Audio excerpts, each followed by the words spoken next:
ইংরেজি রিডিং পড়তে গেলে আমরা প্রায়ই এমন কিছু কঠিন শব্দের দেখা পাই যেগুলো বানান করে উচ্চারণ করাটা আমাদের জন্য প্রায় অনেকটাই অসম্ভব হয়ে যায়। আজকের ভিডিওটি এমন কিছু কঠিন শব্দের বানান এবং উচ্চারণ দিয়ে সাজানো হয়েছে। ইংরেজি রিডিং এবং উচ্চারণ শেখার কোর্স চলছে এখন। এই কোর্সের ভিডিওগুলো প্রতিদিন আপলোড করা হচ্ছে এই চ্যানেলেই। এই কোর্সটি কমপ্লিট করলে আপনার উচ্চারণ এবং ইংরেজি রিডিং সম্পূর্ণভাবে ক্লিয়ার হয়ে যাবে।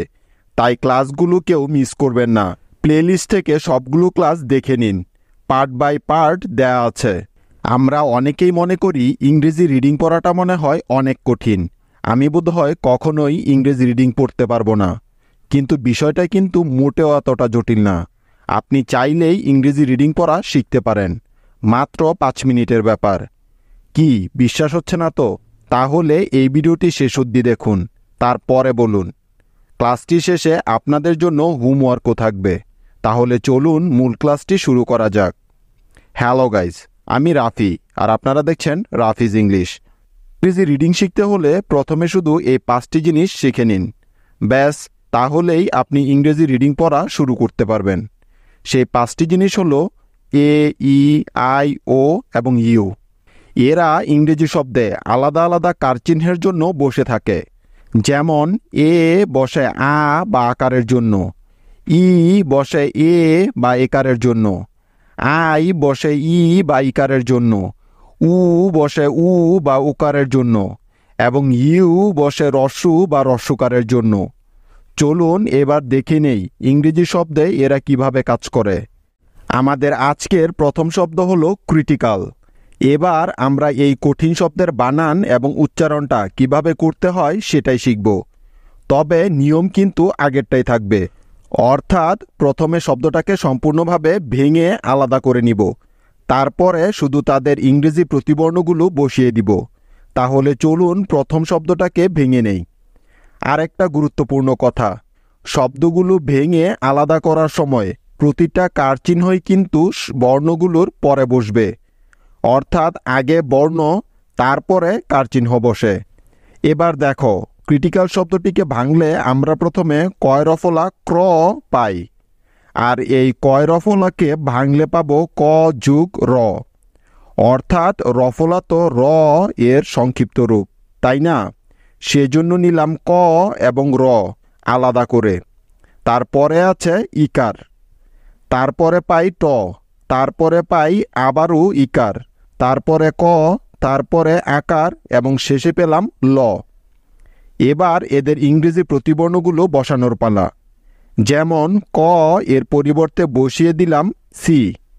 মনে রাখবে, ক এর সাথে রফলা থাকলে তখন সব সময় সব জায়গায় ক এর পরিবর্তে সি নিতে হবে। তারপরে আছে র, তাই নিলাম আর, তাহলে সি আর মিলে হলো ক্র।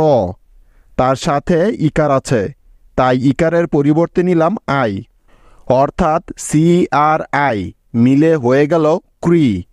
তারপরে ট আছে, সেজন্য নিব টি। এর সাথে ইকার আছে, তাই নিলাম আই, তাহলে টি আই মিলে হবে টি, ক্রি টি। তারপরে আবারও আছে ক, সেজন্য আবারও নিতে হবে সি। মনে রাখবে, ইংরেজি শব্দের বানানের ক্ষেত্রে 99% ক্ষেত্রে ক এর জন্য সি বসে, কে না। এটা তোমরা অনেকেই ভুল করো, তাই আজকে এটার উপরে তোমাদের জন্য হোমওয়ার্ক থাকবে। তার সাথে আকার আছে, তাই নিলাম এ, তাহলে সি এ মিলে হলো কা, ক্রিটি কা। এবং বাকি আছে ল, যার জন্য নিলাম এল, অর্থাৎ সি এ এল হয়ে গেল কাল, ক্রিটিক্যাল। তাহলে ক্রিটিক্যাল শব্দের সিলেবল অনুযায়ী বানানটা কি হবে? C R I cri, T I T, C A L cal, critical. Critical মানে হচ্ছে সমালোচনামূলক। বুঝতে পেরেছ তো তোমরা? তারপরে শব্দটা দেখা যাক, ড্রামাটিক।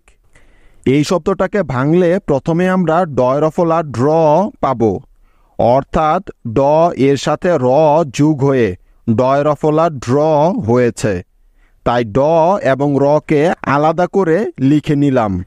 এর সাথে আকার আছে, তারপরে ম, তারপরে আকার, তারপরে ট, তারপরে ইকার এবং শেষে আছে ক। ব্যাস, এখন আমাদের কাজ শুধু প্রতিবর্ণগুলো বসানো, তাই তো? তাহলে চলো শুরু করি। ড এর পরিবর্তে নিব ডি, তারপরে র এর পরিবর্তে নিব আর, অর্থাৎ ডি আর মিলে হলো ড্র। তারপরে আকার আছে, যার জন্য নিলাম এ, তাহলে ডি আর এ মিলে হলো ড্রা। তারপরে আছে ম, সেজন্য নিলাম এম। ম এর সাথে আকার আছে, তাই নিলাম এ, তাহলে এম এ মিলে হলো মা, ড্রা মা। তারপরে আছে ট, তাই নিব টি।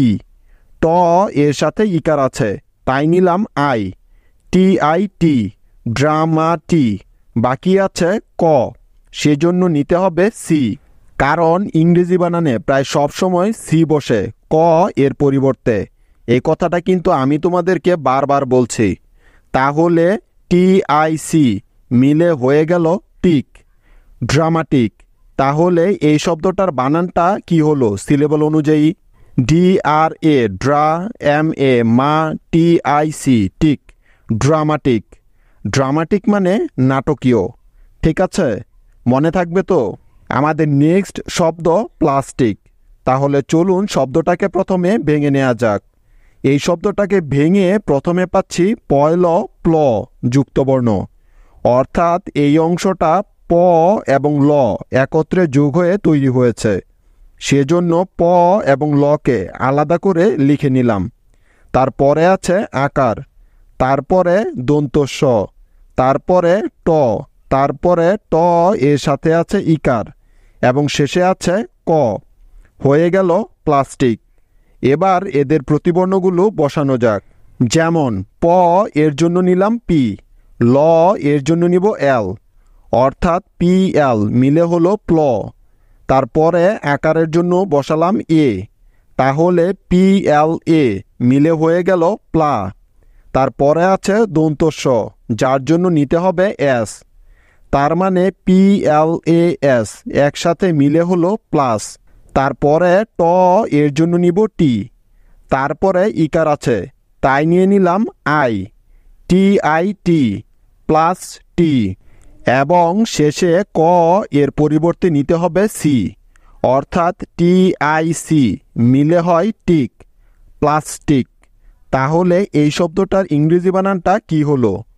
P L A S plus এবং T I C tic, plastic.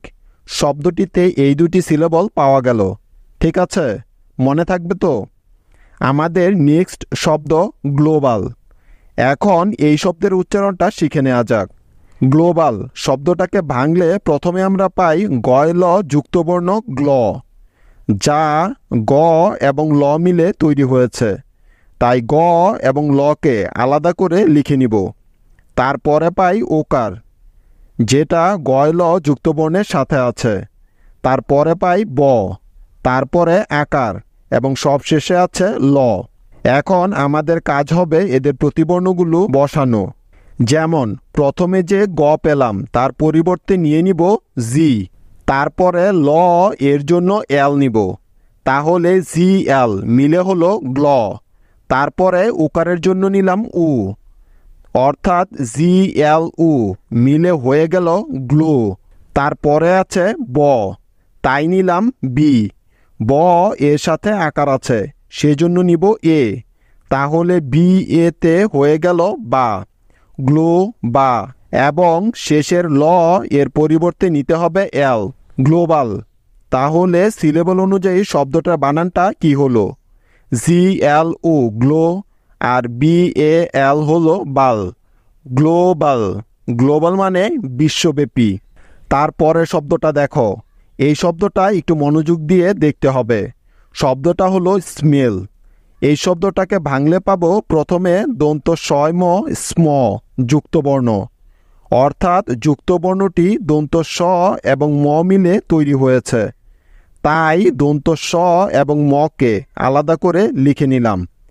তার সাথে একার আছে এবং তারপরে আছে ল। এখন দেখো কিভাবে এদের প্রতিবর্ণগুলো বসাতে হবে। প্রথমে আছে দন্ত স, যার জন্য নিতে হবে এস। তারপরে আছে ম, তাই নিলাম এম, অর্থাৎ এস এম মিলে হলো স্ম। তারপরে আছে একার, যার জন্য নিব ই, তাহলে এস এম ই মিলে হলো স্মে। এখন বাকি আছে শুধু ল। লক্ষ্য করো, আমরা জানি যে ল এর পরিবর্তে শুধুমাত্র এল বসে, তাই নিয়ে নিব এল। হয়ে গেল স্মেল। কিন্তু এই স্মেল শব্দটা বানানোর জন্য ইংরেজি ভাষাভাষী লোকেরা শেষে দুইটা এল অর্থাৎ ডাবল এল ব্যবহার করে।